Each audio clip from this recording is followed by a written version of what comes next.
बाल मंदिर के इस YouTube चैनल पर आप सबका एक बार फिर से हार्दिक स्वागत है। हमने लास्ट लेक्चर के अंदर पढ़ा था कौन सा टॉपिक याद है? नॉर्मलता और सांद्रता के बारे में। ठीक है, आज हम लेने जा रहे हैं, ये बहुत ही इंपॉर्टेंट टॉपिक है, ये है तुल्यांकी भार। सबसे महत्वपूर्ण चीज आती है कि कोई भी अम्ल हो, कोई भी क्षार हो या कोई भी लवण हो, उसका तुल्यांकी भार किस प्रकार से ज्ञात किया जाता है ये आपको आना चाहिए। ठीक है, लेकिन उससे पहले हम इसकी परिभाषा लेते हैं। इसकी परिभाषा ये है कि ये एक संख्या है। तुल्यांकी भार जो है ना, वो एक संख्या है जिसमें हम ये कह सकते हैं कि जो 1.008 भार हाइड्रोजन, कितना 1.008, क्योंकि हाइड्रोजन का द्रव्यमान कितना होता है? 1 होता है, और स्पेक्ट्रोमीटर के द्वारा इसका द्रव्यमान जो निकाला गया है वो है 1.008 पॉइंटों के हिसाब से अगर देखते हैं तो वह संख्या है जो 1.008 भार हाइड्रोजन या 8 भार ऑक्सीजन या 35.5 भार क्लोरीन से संयुक्त होती है या उनके यौगिकों के द्वारा विस्थापित की जाती है, उसे हम तुल्यांकी भार के नाम से जानते हैं। आपको इसकी परिभाषा थोड़ी सी क्रिटिकल लग रही होगी, है ना, लेकिन जब हम तुल्यांकी भार ज्ञात करेंगे तो लास्ट लेक्चर में जैसे मैंने थोड़ा सा बताया था ना, हम किस प्रकार से तुल्यांकी भार ज्ञात करते हैं, तो वो बहुत सरल चीज होती है। चलिए पहले हम लेते हैं इसकी परिभाषा। ठीक है, तो क्या लिखेंगे हम, ध्यान दीजिएगा कि तुल्यांकी भार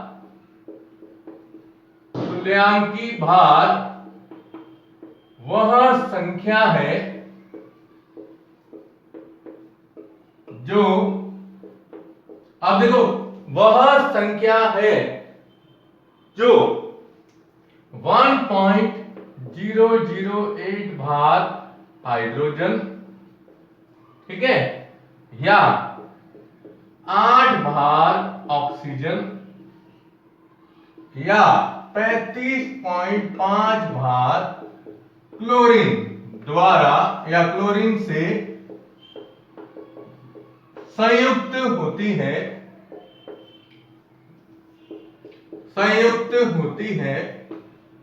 अथवा इनसे क्या होती है? संयुक्त का मतलब इसके साथ में जुड़ती है अथवा उनके यौगिकों में से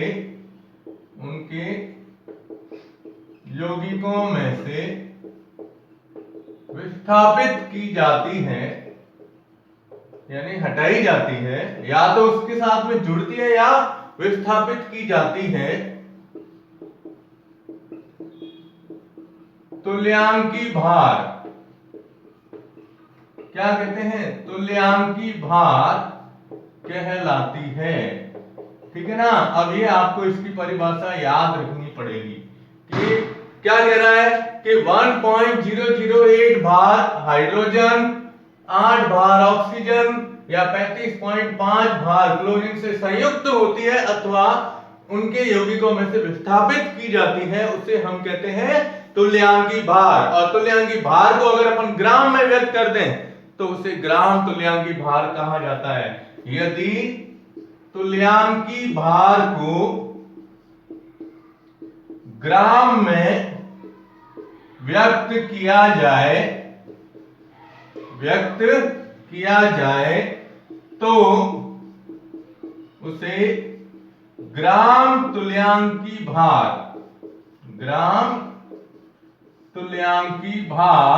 कहा जाता है। ये आपको परिभाषा ध्यान में रखनी है। अपन बोलते हैं ना कि तुल्यांकी भार को ग्राम में व्यक्त कर दिया, तो ग्राम में व्यक्त करते ही इसका नाम आ जाएगा ग्राम तुल्यांकी भार, और सामान्यतया क्या देते हैं इसको? तुल्यांकी भार के नाम से जाना जाता है। अब हम लेते हैं इसके बाद अपने अम्ल, क्षार और लवण का तुल्यांकी भार किस प्रकार से ज्ञात किया जाता है। इसके लिए पहले आप इसका स्क्रीनशॉट ले लो या वीडियो को पॉज करके इसे नोट कर दीजिएगा।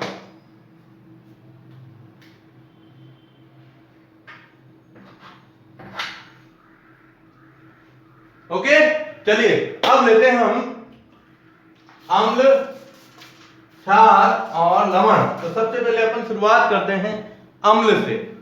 कि अम्ल का तुल्यांकी भार किस प्रकार से ज्ञात किया जाता है। आपको मैंने बताया था कि सबसे पहले हम क्या करते हैं, नॉर्मली लेते हैं अणुभार बटे संयोजकता, है ना। हमने ये ली थी अणुभार बटे संयोजकता के रूप में इसे प्रदर्शित करते हैं, किसको, तुल्यांकी भार को। तो यहां हम लेते हैं, सबसे पहला है अम्ल का तुल्यांकी भार कैसे ज्ञात करते हैं। अम्ल का तुल्यांकी भार, कोई भी अम्ल हम जब लेते हैं, आपको पता है अम्लों के सूत्र में हाइड्रोजन आता है, जैसे H2SO4, HCl, HNO3, है ना। तो अम्ल कोई भी होता है, अम्ल के अंदर हाइड्रोजन परमाणु का विस्थापन जो होता है, तो उस हाइड्रोजन परमाणु के विस्थापन नहीं है, हाइड्रोजन परमाणु कह सकते हैं हम कि उसकी संख्या को तुल्यांकी भार के रूप में हम किस प्रकार से दर्शा सकते हैं। तो इसमें ये कहते हैं कि यह वह संख्या है, ध्यान दीजिएगा कि यह वह संख्या है जिसमें एक भाग विस्थापनीय हाइड्रोजन होता है। कितना, एक भाग। तो ये कह सकते हैं कि यह वह संख्या है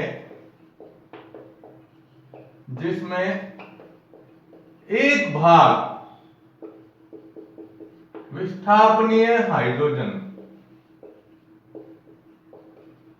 होता है। अगर आपको ये इसमें कंफ्यूजन हो रहा है ना, तो इसको बिल्कुल सिंपल तरीके से यूं याद रखिए कि अणुभार बटे हाइड्रोजन की संख्या, अम्ल के अंदर जितने भी हाइड्रोजन होते हैं ना, उसकी संख्या का अणुभार में भाग दे दो। क्योंकि हम जब अम्ल का विस्थापन करते हैं, अम्ल को आयनों में तोड़ते हैं, तो हाइड्रोजन जितने हैं वो हटते हैं उसके अंदर। देखो कैसे करते हैं, जैसे एग्जांपल हम लेते हैं कि आपको कहा HCl का तुल्यांकी भार ज्ञात करना है, इसका HCl का, हाइड्रोक्लोरिक अम्ल। अब हम इसको तोड़ेंगे तो देखो क्या होता है, H प्लस Cl माइनस, कितने हाइड्रोजन विस्थापित हुए, एक। तो यहां एक विस्थापनीय भाग के हिसाब से बताया गया, ठीक है। अब इसका तुल्यांकी भार ज्ञात करना है, तो तुल्यांकी भार बराबर होगा अम्लों के लिए, अम्ल के लिए क्या बताएंगे, अणुभार बटे हाइड्रोजन की संख्या। ये मैं एक सिंपल तरीका बता रहा हूं आपको, अणुभार बटे हाइड्रोजन की संख्या। आप सबसे पहले HCl का अणुभार निकालो, तो HCl का अणुभार बराबर हाइड्रोजन का एक प्लस इसका होता है 35.5 बराबर कितना हुआ, 36.5 HCl का अणुभार आया। अब आपको निकलना है तुल्यांकी भार, तो तुल्यांकी भार बराबर HCl का अणुभार कितना है, 36.5। अब HCl में हाइड्रोजन कितने हैं, एक ही है ना, तो एक का भार दे दो, कितने का, एक का भार देते ही सीधा क्या आ जाएगा, 36.5। ये इसका क्या आया, तुल्यांकी भार। बस इतना ही करना।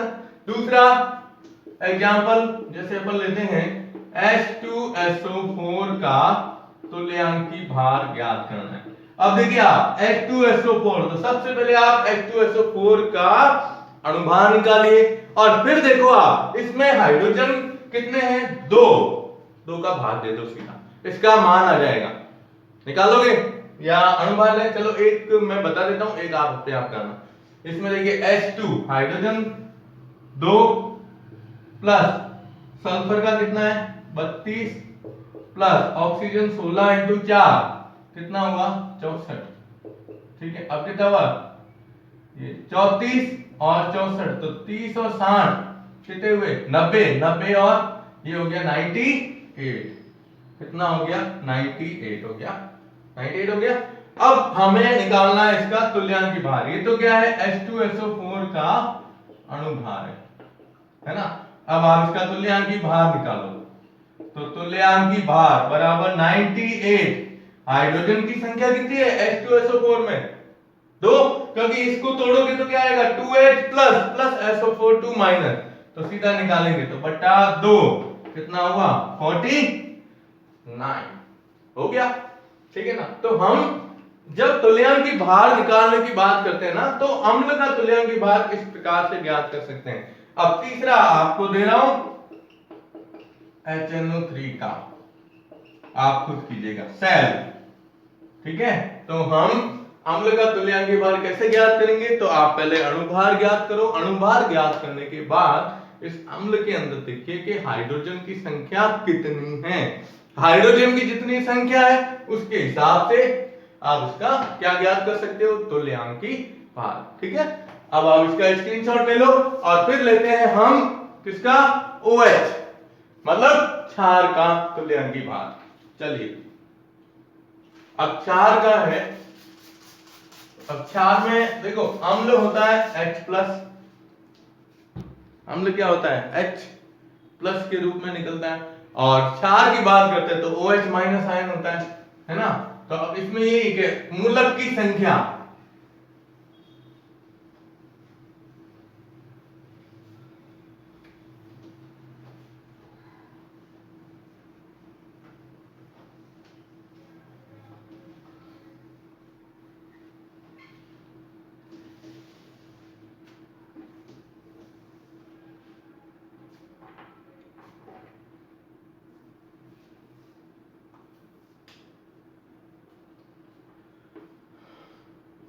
क्षार का तुल्यांकी भार।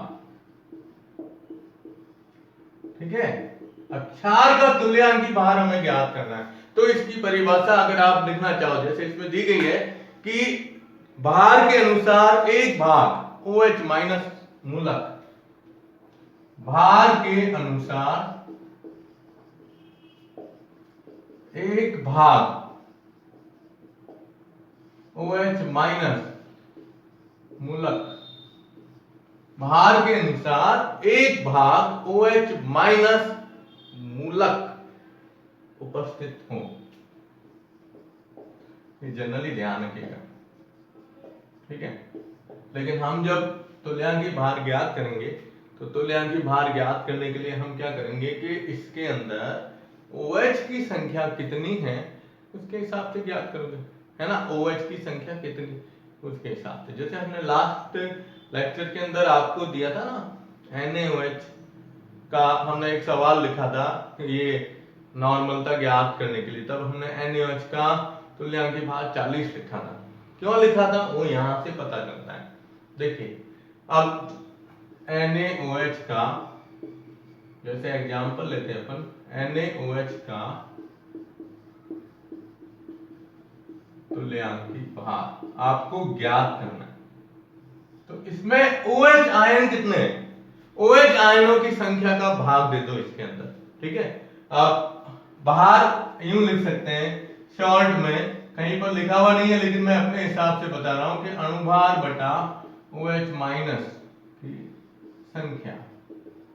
बस ये सिंपल सा तरीका ध्यान रखिएगा, OH माइनस की संख्या। ठीक है, अब NaOH है तो NaOH के हिसाब से हम लिखते हैं, जैसे NaOH तो सबसे पहले NaOH का अणुभार, अणुभार कितना होगा देखो 23 + 16 + 1 कितना आया 40, इसका अणुभार है। और इसमें OH की संख्या कितनी है NaOH में, एक ही है, तो आप इसका तुल्यांकी भार लिखेंगे तो तुल्यांकी भार बराबर हो जाएगा 40/1, क्योंकि OH माइनस आयन की संख्या इसमें एक ही है ना। तो एक कितना आया 40 हो गया, इसका क्या आएगा तुल्यांकी भार। दूसरा आपको दिया KOH का तुल्यांकी भार ज्ञात करो।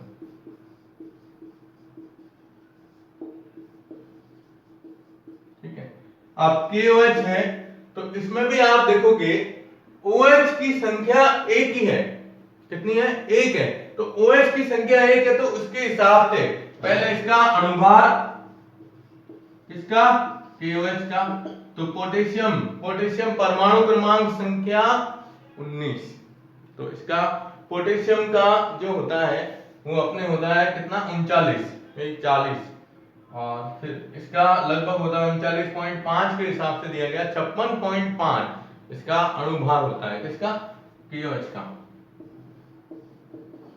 ठीक है, ये इसका अणुभार है।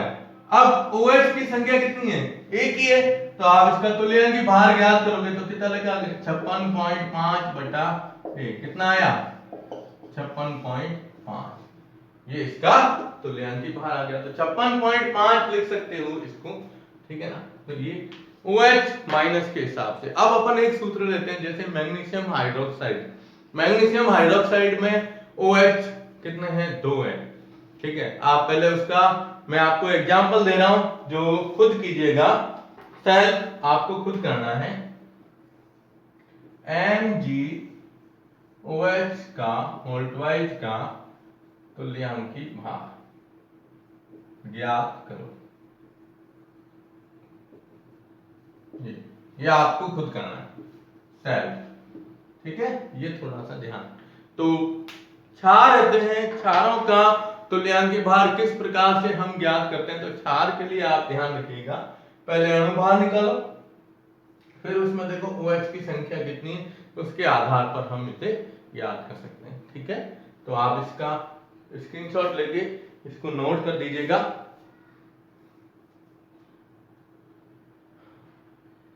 ओके, अब हम लेते हैं तीसरा, सबसे महत्वपूर्ण है, वो है लवण, अम्ल, क्षार और फिर आते हैं लवण। तो लवण का तुल्यांकी भार किस प्रकार से ज्ञात किया जाता है, ये आपको ध्यान में रखना। तो पहले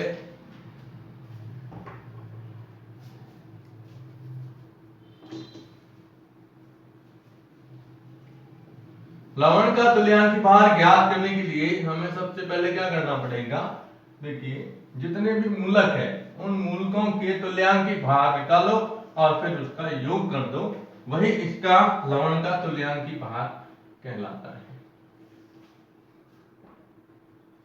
हम इसके 2 उदाहरण लेंगे, आप डायरेक्ट भी लिख सकते हो शॉर्ट में, और दूसरा तरीका अपनाओगे तो वो भी बढ़िया है। ठीक है ना, चलिए देखिए, तीसरा है लवण का तुल्यांकी भार। ठीक है, अब इसमें हम क्या लिख सकते हैं, लवण का तुल्यांकी भार। अब इसकी परिभाषा आपको ध्यान रखनी है कि इसका तुल्यांकी भार, इसका तुल्यांकी भार लवण में उपस्थित या इसमें उपस्थित मूलकों के, मूलक कौन से, धनायन और ऋणायन, धनायनों और ऋणायनों के तुल्यांकी भार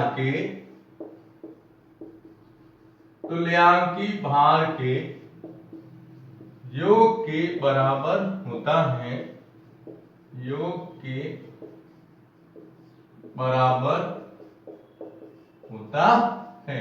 एक तो ये परिभाषा ध्यान रखनी, क्या कहता है ये, कि इसका तुल्यांकी भार इसमें उपस्थित मूलक, मूलक कौन से होते हैं, जिसमें कोई आयन उपस्थित हो, धनायन हो या ऋणायन हो, तो धनायन और ऋणायन के तुल्यांकी भार के योग के बराबर होता है। अब मैंने आपको पहले कहा कि तुल्यांकी भार, अब इसमें एक चीज और भी कही गई है कि अगर आप इसको शॉर्ट तरीके से निकालना चाहो, हालांकि देखो वो चीज आती तो एग्जैक्ट है, एग्जैक्ट आएगी उसमें, और वो ये है कि अणुभार ले लो आप। ठीक है, सबसे पहले हम इसको किस प्रकार से बता सकते हैं कि जैसे यूं देखो, लवण का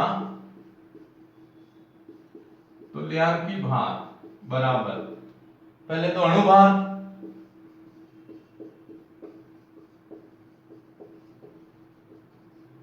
बटे, अब ये अलग तरीका बता रहा हूं, इसके हिसाब से नहीं है, वो ये है कि लवण में आप देखो कौन से आयन की संयोजकता ज्यादा है, धनायन की है या ऋणायन की, तो जिसकी संयोजकता ज्यादा है ना, उस संयोजकता का भाग इसके अंदर दे दो, अणुभार के अंदर। अपन उदाहरण लेंगे ना, मैं आपको उदाहरण के द्वारा दोनों तरीके बताऊंगा, लेकिन बेस्ट तरीका ये है, इसमें क्या है, एक कंफ्यूजन कुछ भी नहीं हो।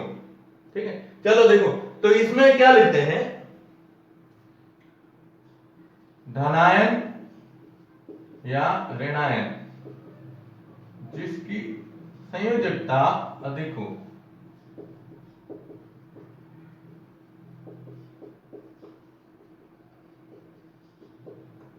उसका भाग, ये थोड़ा सा ध्यान रखें। ठीक है, अब देखिए आप इसके अंदर हम ध्यान दीजिएगा, अब इसको कैसे ज्ञात करेंगे, थोड़ा सा आपको डिस्टरबेंस हो रहा है, लाइट गई है उसके हिसाब से, देखिए ध्यान दीजिएगा। अब इसका अणुभार कैसे ज्ञात करना है, ये सॉरी तुल्यांकी भार कैसे ज्ञात करना है। तो इसका तुल्यांकी भार ज्ञात करने के लिए जैसे हम एग्जांपल लेते हैं, ध्यान दीजिएगा बिल्कुल। एग्जांपल में आपको दे दिया Na2CO3 का तुल्यांकी भार ज्ञात करो, ठीक है। अब अपन इसमें दो मेथड लेते हैं। पहला मेथड कौन सा, ये ऊपर वाला, और दूसरा मेथड लेंगे ये वाला, ठीक है। अब पहला मेथड ये है, ध्यान दीजिएगा,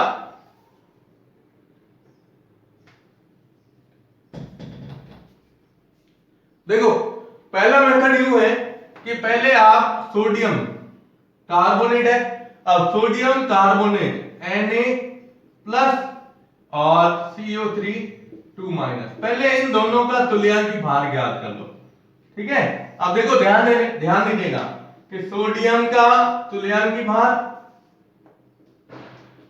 सोडियम का तुल्यांकी भार, ठीक है। अब देखो सोडियम का अणुभार कितना होता है 23, और इसकी संयोजकता कितनी है 1, तो कितना आया 23, सोडियम की संयोजकता 1 है। अब कार्बोनेट का तुल्यांकी भार CO3 2- का तुल्यांकी भार, ठीक है। अब इसका कितना होगा, अपन ने लास्ट लेक्चर के अंदर निकाला था, आपको याद हो, ये कितना है, कार्बन का 12 प्लस 16 इंटू 3 16 दिया 48, ठीक है। और संयोजकता कितनी है 2, तो बटा में क्या लिख देंगे 2। सोडियम की संयोजकता 1 थी, है ना। अब ये तो सोडियम का है, अब इसका कितना हुआ देखो 60/2 बराबर कितना हुआ 30। अब कार्बोनेट का तुल्यांकी भार है 30 और सोडियम का तुल्यांकी भार है 23। ऊपर परिभाषा क्या दे रही है कि मूलकों के तुल्यांकी भार के योग के बराबर होता है। तो सोडियम कार्बोनेट Na2CO3 का तुल्यांकी भार बराबर कितना हो जाएगा 23 ये और 30 ये, तो 23 + 30 कितना हुआ 53, कितना आया 53। देखो ये बिल्कुल एग्जैक्ट और सरल तरीका है तुल्यांकी भार ज्ञात करने का, ठीक है। अब अपन ये मेथड लेते हैं, इस मेथड के द्वारा कैसे करेंगे, तो सबसे पहले इसमें आपको क्या करना है कि Na2CO3 है, तो संयोजकता कार्बोनेट की 2- है, बड़ी संयोजकता कितनी है 2 है, ठीक है। अब देखो आप इसके हिसाब से, ये सेकंड मेथड है इसका Na2CO3 का, ठीक है। देखो Na2CO3 का अणुभार, पहले अणुभार निकालो, तो Na2CO3 सोडियम कितने 2 इंटू 23, ठीक है 23, इसका भार इंटू 2 प्लस CO3 का अणुभार अभी अपन ने निकाला है कितना है 60, ठीक है। तो 60 कैसे आया, तो देख लो आप 12 और 16 दिया 48, ठीक है। अब अपन इसको जोड़ते हैं, तो 46 + 60 कितना हुआ 106 इसका अणुभार है, किसका सोडियम कार्बोनेट का, ठीक है। और संयोजकता हम देख रहे हैं इसमें Na2CO3 को तोड़ते हो तो यहां पर संयोजकता ज्यादा किसकी है -2 है ना। तो अब आप इसका तुल्यांकी भार निकालोगे, तो तुल्यांकी भार बराबर 106/2, क्यों, क्योंकि इसमें हम क्या लिख रहे हैं धनायन या ऋणायन, जिसकी संयोजकता अधिक है उसका भाग दे दो। अब आप 106 में 2 का भाग दोगे तो कितना आएगा 53। देखो दोनों में आंसर कितना आ रहा है, इसमें भी 53 आ रहा है, इसमें भी 53 आ रहा है ना। तो हम दोनों मेथड से लवण की जब बात की जाती है, स्पेशली लवण की, तो लवण के अणुभार को ज्ञात करने के लिए हम इसी प्रकार से करेंगे कि पहले धनायन ऋणायन दोनों का अणुभार अलग अलग, ये तुल्यांकी भार ज्ञात कर लो, तुल्यांकी भार ज्ञात करके दोनों को जोड़ोगे, एक तो ये मेथड आएगा और दूसरा मेथड है हमारे पास कि लवण का तुल्यांकी भार बराबर लवण का अणुभार निकाल दो बटा उसमें आयन की संख्या का योग कर दो, ठीक है। तो ये आप इस तरह से इसका क्या ज्ञात कर सकते हो, लवण का तुल्यांकी भार। आप इसका स्क्रीनशॉट ले लो, ठीक है ना, ये याद रखना बहुत महत्वपूर्ण चीज है। और एक अपन लेते हैं मैग्नीशियम सल्फेट का तुल्यांकी भार कैसे ज्ञात करते हैं, एक और उदाहरण ले लेता हूं मैं लवण के हिसाब से, तो पहले स्क्रीनशॉट ले लो आप। ओके, तो देखो आप MgSO4 कर सकते हो, आप निकाल दोगे ना MgSO4 मैग्नीशियम सल्फेट का तुल्यांकी भार इस पहले मेथड से करना। तो पहले मेथड से करोगे ना तो बिल्कुल सिंपल तरीके से आपको याद रहेगा। MgSO4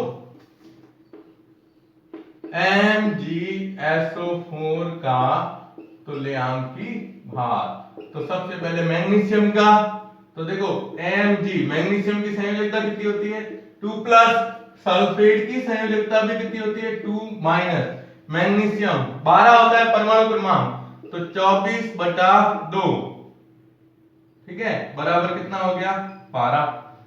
इधर लो सल्फर, सल्फर का होता है 32 प्लस 16 इंटू ये कितने हो गए 64/2, 2 क्यों, क्योंकि -2 है ना, तो इधर कितने हो गए 96/2, 96 है, तो अब इसका कितना हो गया 48। दोनों को जोड़ो, क्या करें दोनों को जोड़ देते हैं। अब दोनों को जोड़ोगे तो MgSO4 का तुल्यांकी भार बराबर कितना हो जाएगा, मैग्नीशियम का 12 प्लस इसका कितना हो जाएगा 48, बराबर कितना हो गया 60। अब उसके हिसाब से करके देखें अपन, मैग्नीशियम का कितना होता है 24, देखो 24 प्लस 60/2 कितने आ रहे हैं 60, ठीक है ना। तो यहाँ पर थोड़ा सा इसमें चेंज हो जाएगा, पॉइंटों के अंदर संख्या आएगी तो कुछ सॉरी 24 बटे ये कितना हुआ 96, इसका कितना है 96 है ना, भूल गया मैं 96 कितना हुआ 120/2, कितना आ रहा है 60। तो दूसरा मेथड है, ये सेकंड मेथड है, ठीक है, और सेकंड मेथड से अपन करते हैं तो भी कितना आ रहा है 60, और इस मेथड से करते हैं तो भी 60 आ रहा है। तो इस प्रकार से हम किसी भी लवण का तुल्यांकी भार ज्ञात कर सकते हैं। थोड़ा सा डिस्टर्ब हुआ था, लाइट गई थी उसके हिसाब से, लेकिन आपको मुझे उम्मीद है कि आपको ये वीडियो सही दिख रहा होगा, ठीक है ना। तो आप इसका स्क्रीनशॉट ले लो। ओके, तो आज हमने ये टॉपिक पूरा किया तुल्यांकी भार। नेक्स्ट क्लास अपने इस चैप्टर की लास्ट क्लास होगी, जिसमें एक छोटा सा टॉपिक रहा हुआ है सीमांत अभिकर्मक, और इस पूरी लेसन को अपन कुछ ही मिनटों में वापस क्या कर देंगे, रिपीट कर देंगे, ठीक है। तो बाल मंदिर बाड़मेर के यूट्यूब चैनल को ज्यादा से ज्यादा सब्सक्राइब कीजिएगा। धन्यवाद।